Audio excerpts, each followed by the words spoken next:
When I got up to get a glass of water at 3 a.m., I found my daughter asleep at her desk, her cell phone still lit up beside her. I went to carry her to bed, just like I used to when she was little. But when I saw what was on the screen, my heart stopped. Don't forget to subscribe to the channel and comment where you're watching from. The old wooden stairs made soft sounds as I walked down them at 3 o'clock in the morning. At 67, my body woke me up at strange times during the night. I needed water badly.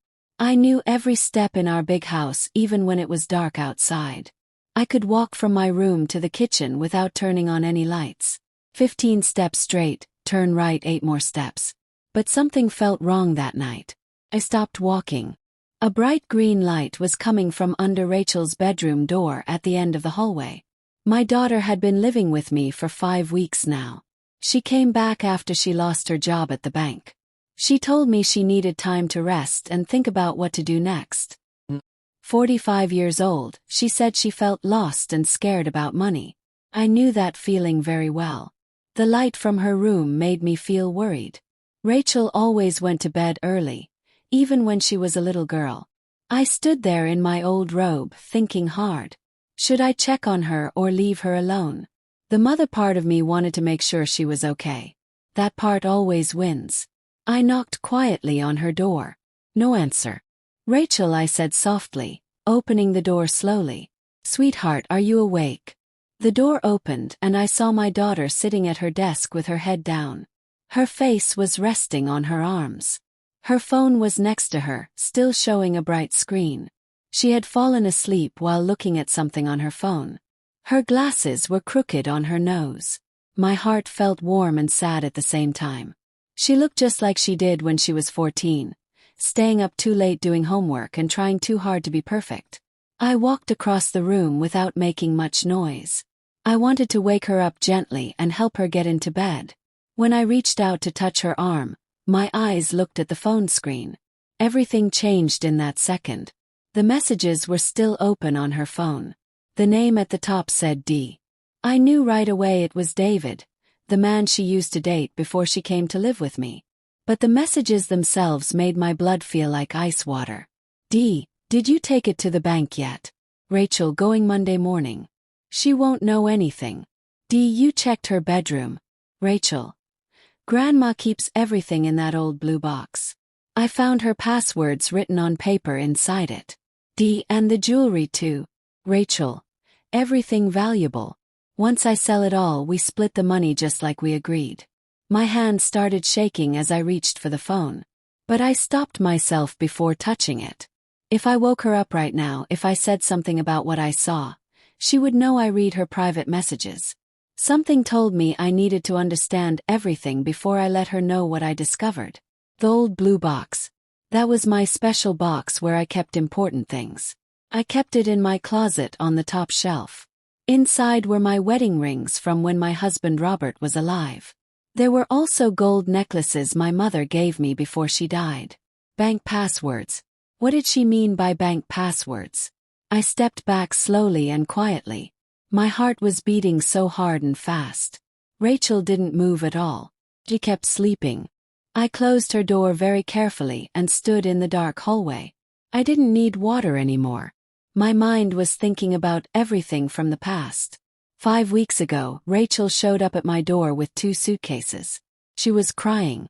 She said the bank fired her because they were cutting jobs. She said she had no money saved and nowhere else to go. I welcomed her into my home without asking any questions. I made her favorite meals. I told her she could stay as long as she needed. Now I wondered if any of it was true.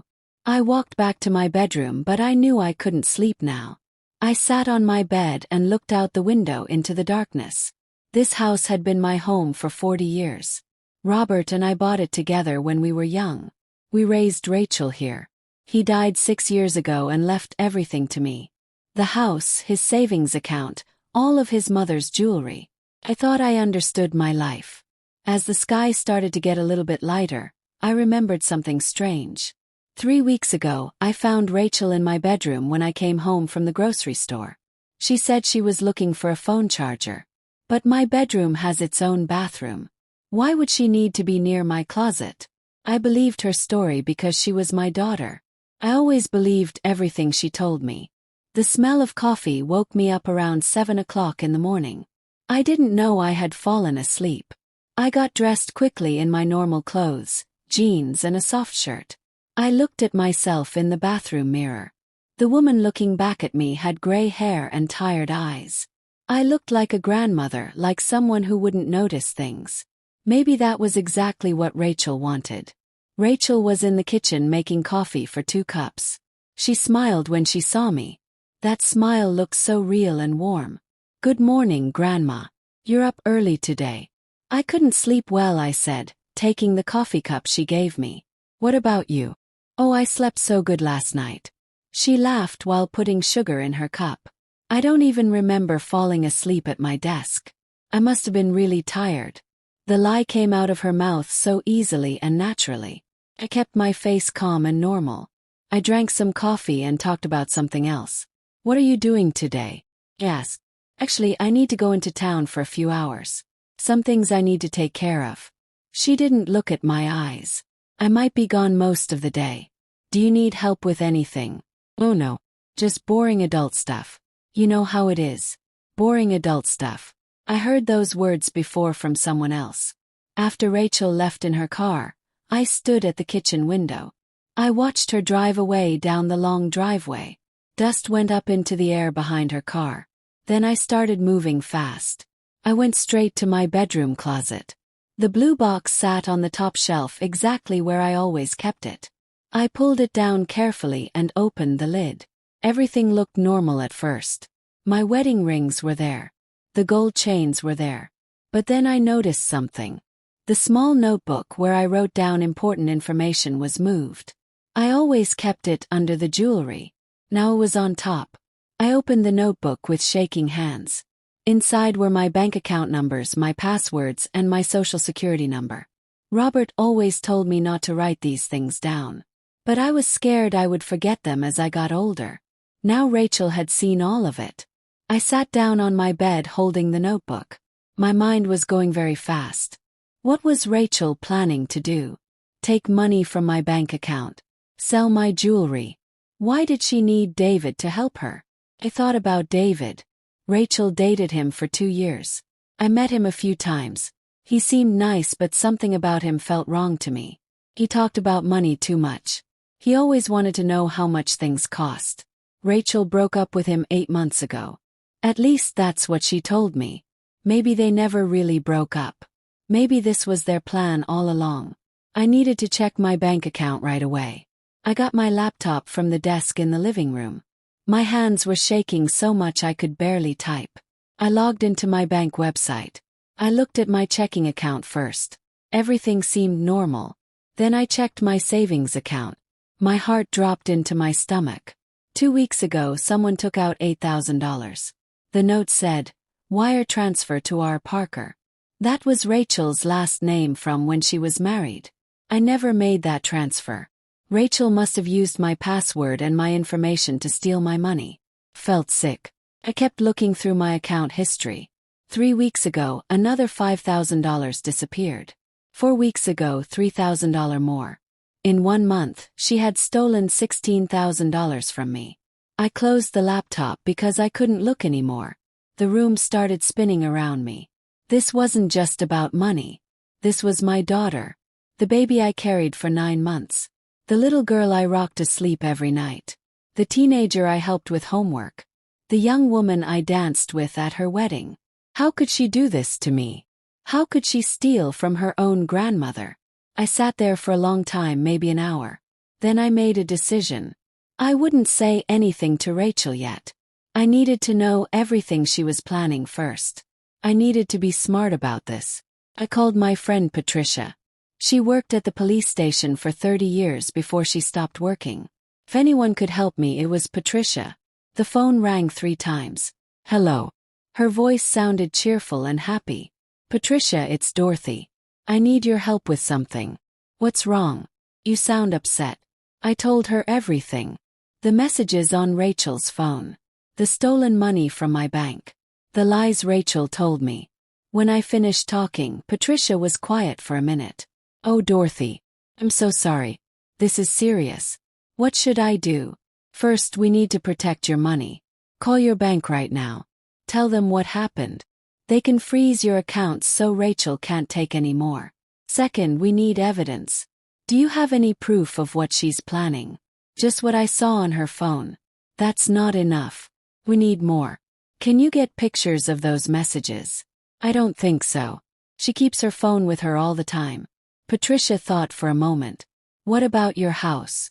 Do you have any cameras or recording devices? No, nothing like that. Bae. Here's what we're going to do. I'm coming over tomorrow. We'll set up a small camera in your house. Something Rachel won't notice. If she's planning to steal more from you, we'll catch it on video. After talking to Patricia, I called my bank. The woman who answered was very kind and helpful. Her name was Susan.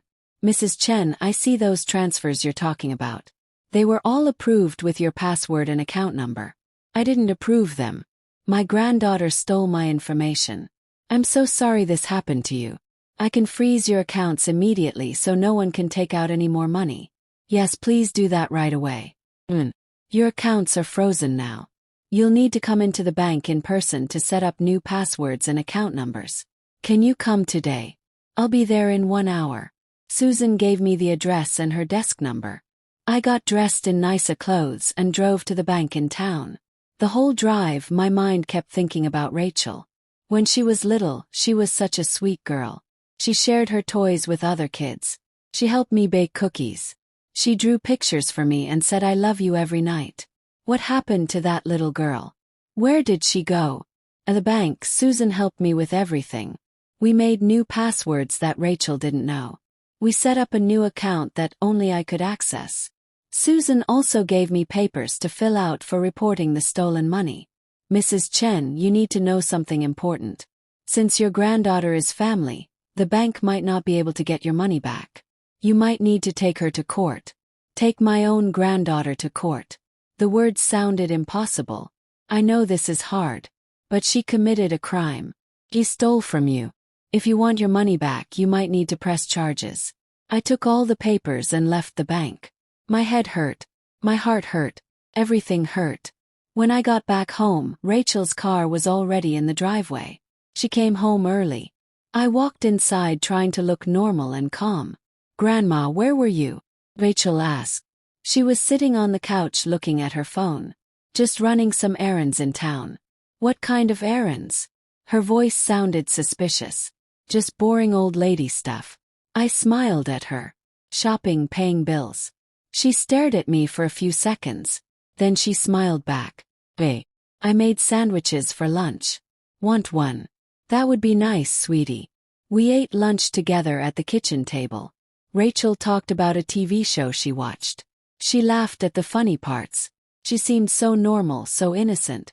If I didn't know the truth, I would never guess she was stealing from me. That night I barely slept again. I kept thinking about what Patricia said. We needed evidence. We needed to catch Rachel doing something wrong on camera. The next morning, Patricia arrived at 9 o'clock. She brought a small bag with her. Inside were 3 tiny cameras. They were so small I could barely see them. These are motion cameras, Patricia explained. They turn on when someone moves near them. We'll put one in your bedroom, one in the living room, and one in the hallway. They record video and sound. Everything saves to an app on your phone. Won't Rachel notice them? Patricia smiled. Trust me. These are professional cameras. Police use them for secret investigations. Rachel won't see them unless she knows exactly where to look. We spent an hour setting up the cameras. Patricia put one behind a picture frame in my bedroom. She hid another one inside a plant in the living room. The third one went inside a smoke alarm in the hallway. When we finished, I couldn't see any of them even though I knew where they were. Now we wait, Patricia said. If Rachel is planning something, these cameras will catch her. What if she doesn't do anything? What if I'm wrong about all of this? Dorothy, you're not wrong. You saw the messages. You found the stolen money. Trust your feelings. Your granddaughter is not the person you thought she was. After Patricia left, I felt scared and alone. I didn't want to believe my own granddaughter would hurt me. But the truth was right in front of me. Rachel came home that evening with shopping bags. She bought new clothes and expensive makeup. "Where did you get money for all that?" I asked, trying to sound casual and not suspicious. "Oh, I had some money saved up." She smiled big. "I thought I should treat myself. To feel better." Money she saved up. Money she stole from me. That night I went to bed early. I pretended to be very tired. But really I wanted to watch the camera app on my phone. Around 10 o'clock, I saw Rachel leave her bedroom on the hallway camera. She walked very quietly toward my bedroom. My heart started beating fast. I watched the screen as she slowly opened my bedroom door. He peeked inside. I stayed very still with my eyes closed, pretending to sleep. Rachel tiptoed into my room. The bedroom camera showed everything clearly. She went straight to my closet. She opened the door and reached up to the top shelf. But the blue box wasn't there anymore. I had moved it to a new hiding place. Rachel looked confused. She searched the whole closet, moving clothes and boxes around. Her face looked angry and frustrated. "Where did she put it?" Rachel whispered to herself. She looked under my bed. She checked my dresser drawers, being very quiet so I wouldn't wake up. After 10 minutes, she gave up and left my room. I watched her go back to her bedroom on the hallway camera. Then I heard her talking on the phone. I switched to the living room camera. Rachel had gone downstairs. She was pacing back and forth, talking in a low, angry voice. "David, she's moved it. The box isn't where it usually is." The camera picked up every word clearly. "I don't know where she put it. I looked everywhere." "What do you mean I need to find it?" "I'm trying." "Listen, we need that jewelry. I already promised that guy we'd have it by Friday. He's paying us $20,000 cash for everything. I can't find what isn't there. Maybe she knows something." "No, there's no way. She's clueless. She barely knows how to use her phone." Okay. I'll keep looking." "But David, we're running out of time." She hung up the phone and threw it on the couch. I watched her sit down and put her face in her hands. She looked stressed and worried. You should be worried." The next morning I acted completely normal. I made breakfast. I smiled at Rachel. I talked about the weather. She watched me carefully, trying to see if I knew anything. "Grandma, have you moved anything in your room lately?" she asked while eating eggs. "Moved anything? What do you mean?" I kept my voice light and confused. "Just wondering if you've been doing any cleaning or organizing." "No, dear. Why do you ask?" "No reason. Just curious." She didn't believe me. I could see it in her eyes. But she couldn't prove anything. That afternoon my doorbell rang. I opened it to find a young man I'd never seen before. He was maybe 30 years old with slicked back hair and a fake smile. "Mrs. Chen. I'm Marcus Wheeler. I'm a jewelry buyer. I heard you might have some pieces you're interested in selling." "I don't know what you're talking about. I'm not selling anything." He looked surprised. "Oh, I'm sorry. Your granddaughter Rachel contacted me. She said you had some gold jewelry from your late husband's family that you wanted to sell. She set up an appointment for today." My blood started boiling hot with anger. But I kept my face calm. There must be some confusion. I never asked Rachel to do that. "I'm not selling my jewelry." Marcus Wheeler looked uncomfortable now.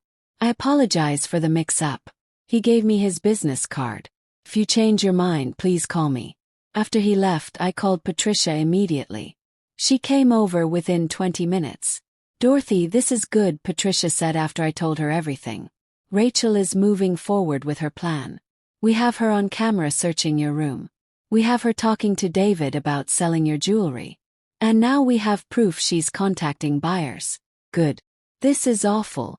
I know it feels terrible. But we need evidence to stop her. Now we have it. What do I do next?" "We confront her. Tonight when she gets home, we sit her down and show her what we know." Patricia held my hand. "I'll be here with you. You're not alone." Rachel came home at 6 o'clock. She seemed nervous and jumpy. David called her twice during dinner. She kept looking at her phone and texting back. After we finished eating, I said, "Rachel, we need to talk." "About what?" "Patricia is here. She's going to join us. Rachel's face went pale. Why is Patricia here? Because what we need to discuss is very serious. Come sit down in the living room. Rachel followed me slowly. Her hands were shaking. Patricia was already sitting on the couch with her laptop open. What's going on? Rachel asked. Her voice was high and scared. I know what you've been doing, I said quietly. I know about the money you stole from my bank account. I know about your plan to sell my jewelry. I know you've been working with David this whole time. Rachel's mouth dropped open. Grandma, I don't know what you're talking about. Don't lie to me anymore. I saw the messages on your phone that night. I watched you search my bedroom on camera. I have everything recorded. Patricia turned the laptop around. On the screen was video of Rachel going through my closet. There was audio of her phone call with David. There were bank statements showing the stolen money. We have all the evidence we need, Patricia said firmly. You've committed theft, fraud, and elder abuse. These are serious crimes. Rachel started crying. Big tears rolled down her face. Grandma, I'm so sorry. I didn't mean for it to go this far. You didn't mean to steal $16,000 from me. You didn't mean to try to sell my dead husband's jewelry. I lost my job. I needed money. Have bills to pay. David said this would be easy. He said you would never notice. So you thought it was okay to steal from your own grandmother. I took care of you when you were little. I helped you when you needed a place to stay. This is how you repay me. Rachel cried harder. I made a mistake. Please don't call the police. I'll pay you back. Promise. How will you pay me back if you have no job and no money? I'll get a job.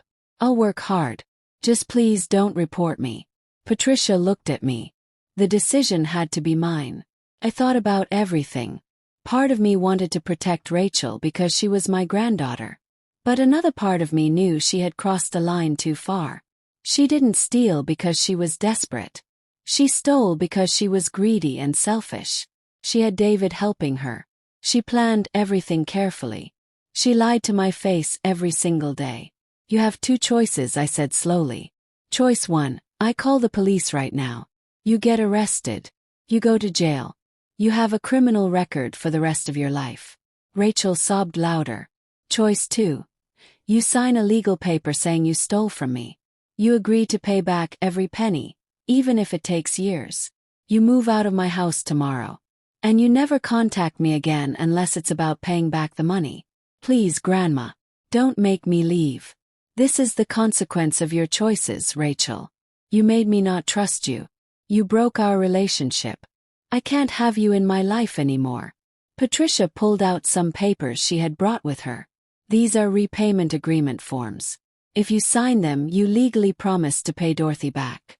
If you don't pay, she can take you to court and you'll face criminal charges. Do you understand? Rachel nodded, still crying.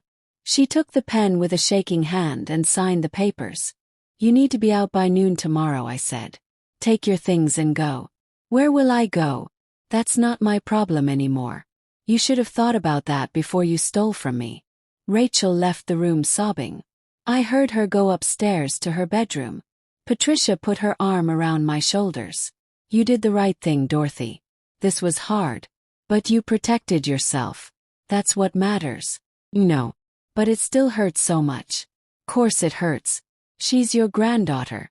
But she hurt you first. She made her choice. Now you've made yours. The next morning, I stayed in my bedroom while Rachel packed her car. I heard her going up and down the stairs, carrying boxes and suitcases. Part of me wanted to go help her. Part of me wanted to say everything was okay and she could stay. But I knew those feelings were wrong. Rachel needed to face what she had done. Around 11:30, there was a soft knock on my bedroom door. Grandma. It was Rachel's voice, quiet and sad. I didn't answer. I'm leaving now. I just wanted to say I'm really sorry. I never meant to hurt you. You're the only family I have left. And I ruined everything. I heard her crying outside my door. I hope someday you can forgive me. I really do love you, even though I know you don't believe me. Then I heard her footsteps going down the stairs. I heard the front door close. I heard her car start and drive away. I went to the window and watched her go. When her car disappeared at the end of the driveway, I finally let myself cry. I cried for the little girl who used to hold my hand. I cried for the relationship we would never have again. I cried for myself and the betrayal I felt. But I also knew I had done what I needed to do. 3 months went by. Rachel called my phone 17 times in the first month. I didn't answer any of the calls. She sent text messages saying she was sorry. She sent emails begging me to talk to her. I blocked her number and her email address. Patricia checked in with me every week. "How are you doing?" she would ask. "Some days I'm okay. Some days I'm really sad. That's normal. Grief takes time. But I don't think I'm grieving someone who died. I'm grieving someone who's still alive but dead to me." "That's actually harder," Patricia said. "When someone dies, you have closure. When someone betrays you like this, the wound stays open." The wound did stay open for a while. But slowly, very slowly, it started to heal.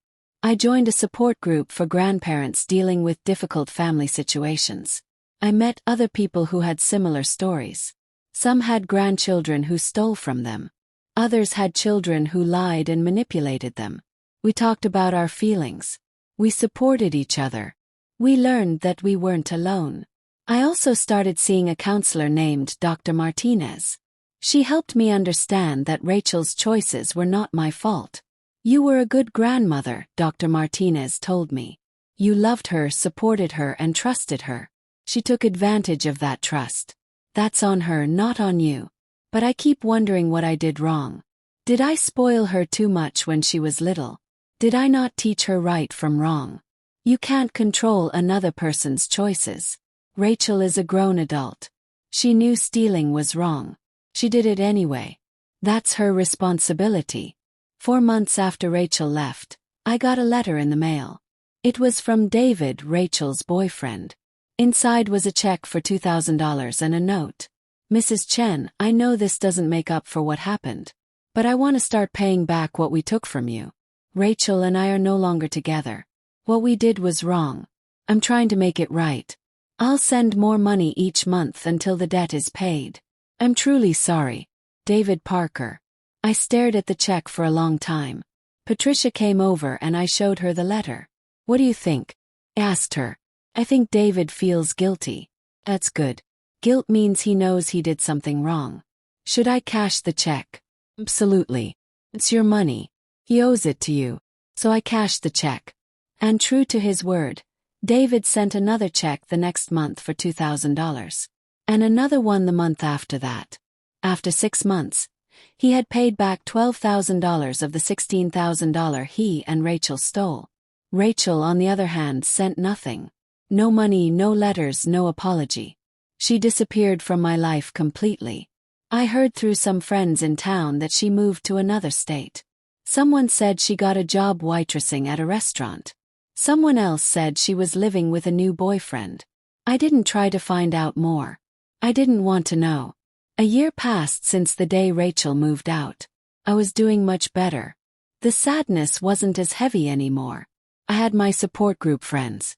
I had Patricia who visited me every week.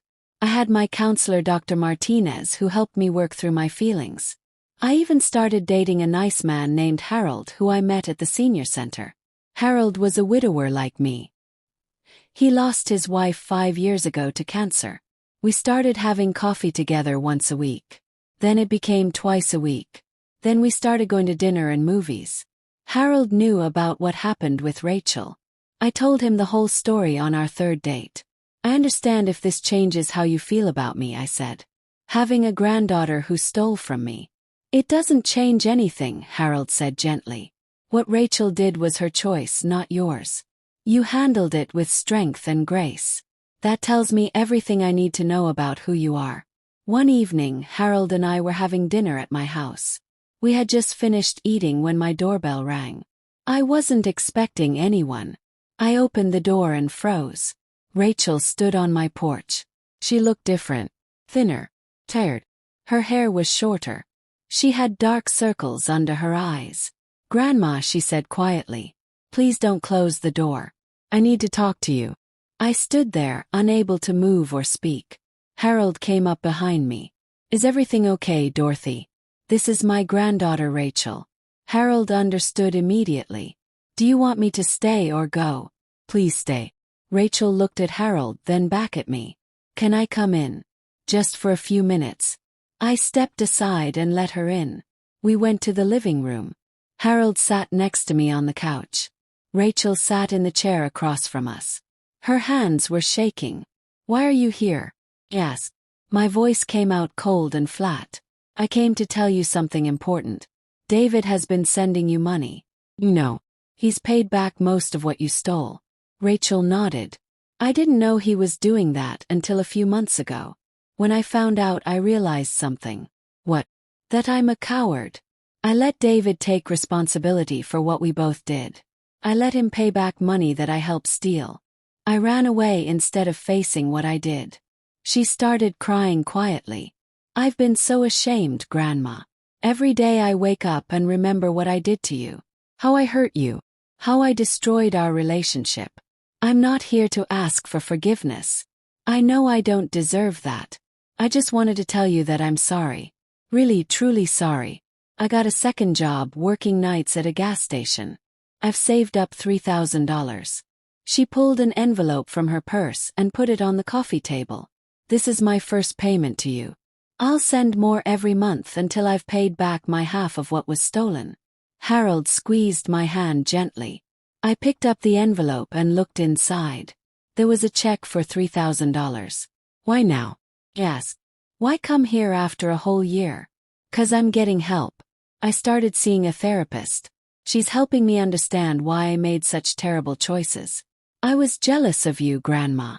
Rachel wiped her eyes. You had this beautiful house, savings in the bank, nice jewelry. Had nothing. I lost my job. My marriage failed years ago. David made it seem like taking from you would be easy and you'd never notice. That's not an excuse. It's just the truth of why I did it. But my therapist helped me see that my jealousy was really about my own failures. I was angry at myself for messing up my life. I took that anger out on you. And that was so wrong. I looked at this woman sitting across from me. My granddaughter. She looked broken and sad and lost. Part of me felt sorry for her. Part of me was still angry. Both feelings could be true at the same time. I don't know what to say, Rachel. You really hurt me. You know. I hurt you in a way that can't be fixed. But I want to try to make it better, even if it takes the rest of my life. She stood up to leave. I won't bother you again unless you want me to. But I'll keep sending payments every month. You'll get your money back. All of it. After Rachel left, I sat on the couch holding the envelope. Harold waited quietly, letting me process my feelings. What do you think? Finally asked him. I think she's genuinely sorry. Whether that's enough is up to you. Is it enough? Only you can answer that question, Dorothy. Do you want to forgive her? I don't know. Maybe someday.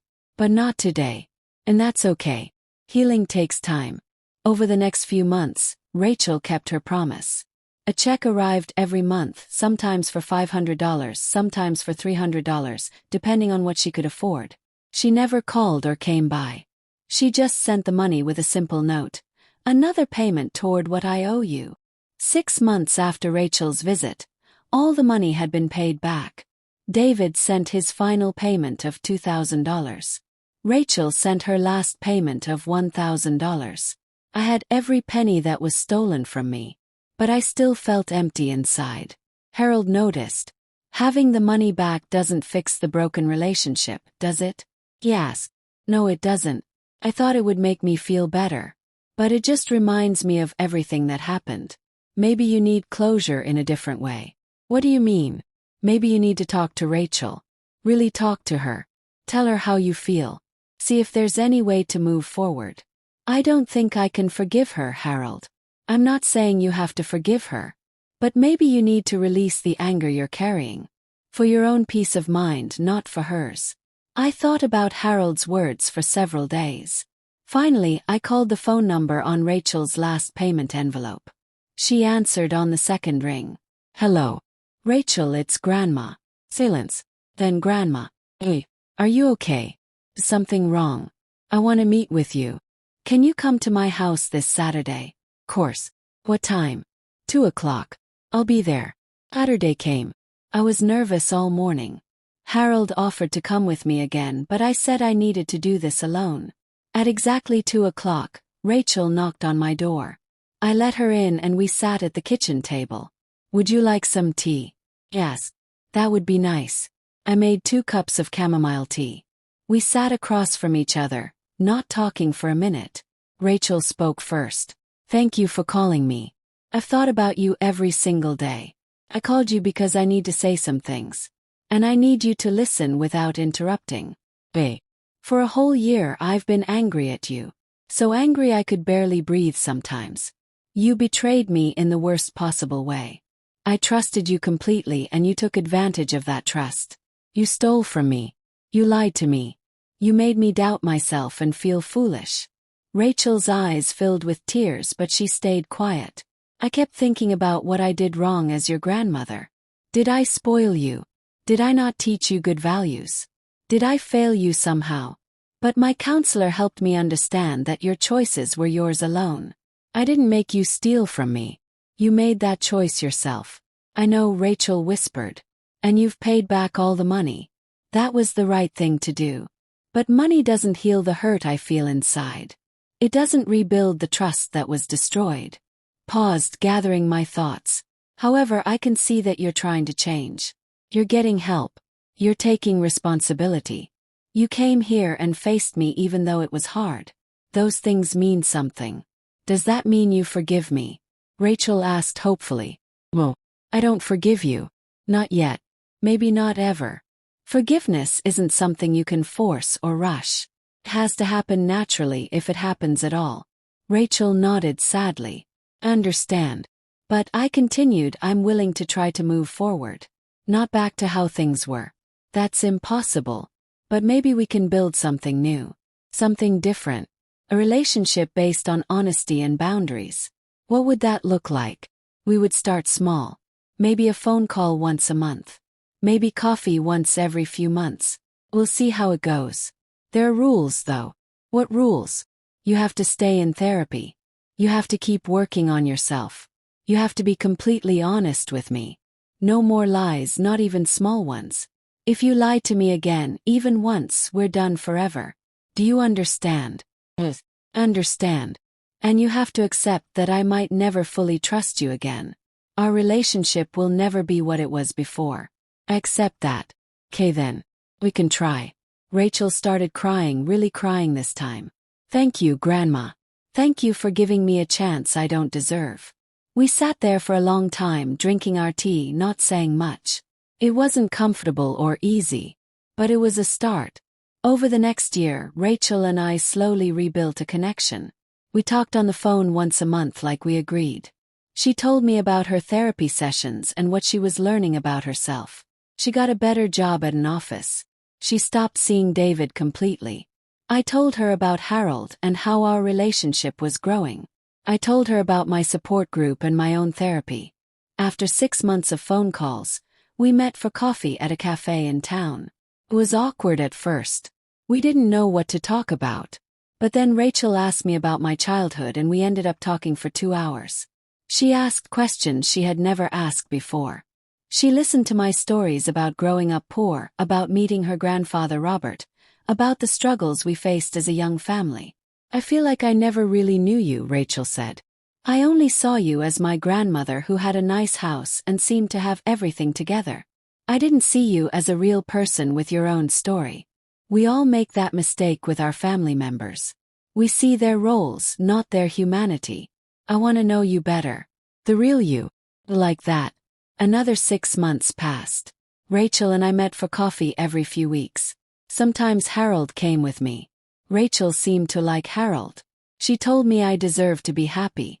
On the 2-year anniversary of the day Rachel moved out of my house, she invited me to dinner at her apartment. I was nervous about going. But Patricia encouraged me. This is good progress, Dorothy. She's making an effort.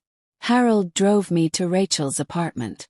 It was small but clean and organized. She had decorated it simply but nicely. Rachel cooked dinner for us, spaghetti with salad and bread.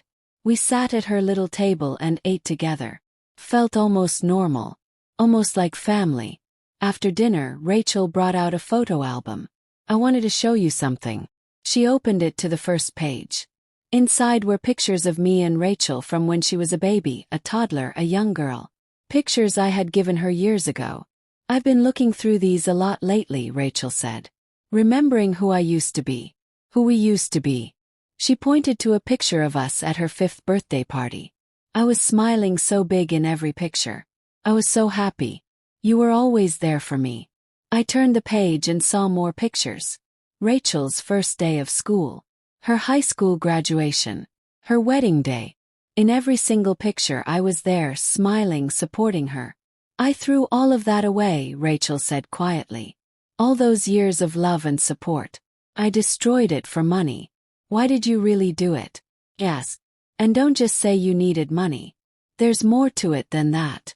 Rachel was quiet for a long time.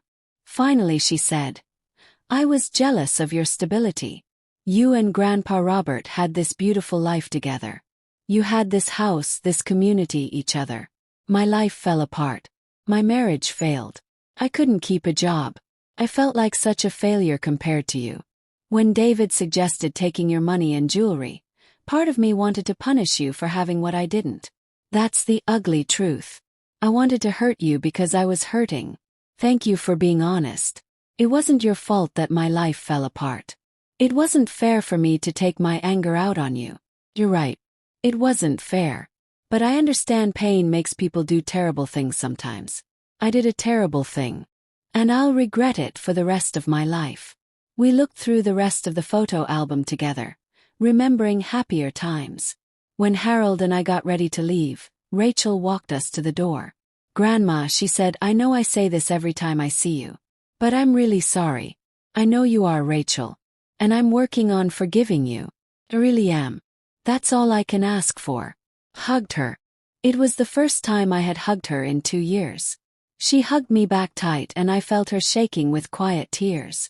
On the drive home, Harold asked me, How are you feeling? Honestly. Hopeful. I think Rachel really has changed. She's doing the work to be better. That's all any of us can do. Do you think you'll fully forgive her someday? Think so. Not today, maybe not tomorrow. But eventually. The anger is fading. The hurt is healing. Time does that. 3 years after everything happened, Harold and I got married. It was a small ceremony at the courthouse with just a few close friends. Patricia was there as my witness. And I invited Rachel. She came wearing a simple blue dress. She brought flowers for me. She cried during the ceremony, happy tears this time. At the small lunch we had afterwards, Rachel stood up to make a toast. To Dorothy, my grandmother. You're the strongest person I know. You showed me that forgiveness is possible even when someone hurts you deeply. You taught me that people can change if they truly want to. I'm honored to be here today celebrating your happiness. You deserve all the joy in the world. Everyone clapped. Cried a little too. After lunch, Rachel pulled me aside. Grandma, I have something for you. She handed me a small wrapped box. I opened it carefully. Inside was a delicate silver bracelet. On it was engraved, To Grandma with love and gratitude. Rachel. I know it doesn't make up for what I did, Rachel said. But I wanted you to have something from me that represents who I am now, not who I was then. It's beautiful. Thank you. I put the bracelet on my wrist. Rachel hugged me tight. I love you, Grandma. I never stopped loving you, even when I hated what you did. I love you too. Now, 4 years later, Rachel and I have a relationship again. It's different from before. There's always a small wall between us, a reminder of what happened. I don't tell her about my bank accounts or my financial business. I keep my jewelry locked in a safe. I'm careful about what I share. But we talk regularly. We have dinner together once a month. She sends me birthday cards and Christmas gifts. She calls Harold and me to check on us. She's continued her therapy and has grown into a more honest, thoughtful person. Sometimes I wonder what would have happened if I hadn't woken up that night at 3 a.m. If I hadn't seen those messages on her phone. Would Rachel have stolen everything from me? Would I have ended up with nothing? I'll never know. What I do know is that standing up for myself was the right choice. Protecting myself was necessary. And giving Rachel a chance to make things right eventually was an act of grace I'm glad I made. Family is complicated. Love is complicated. Forgiveness is maybe the most complicated thing of all. But we're all just people trying our best, making mistakes and hopefully learning from them. Rachel made a terrible mistake. She hurt me deeply. But she also worked hard to become better. And that matters. As I sit here now, wearing the bracelet Rachel gave me, living happily with Harold, I feel at peace.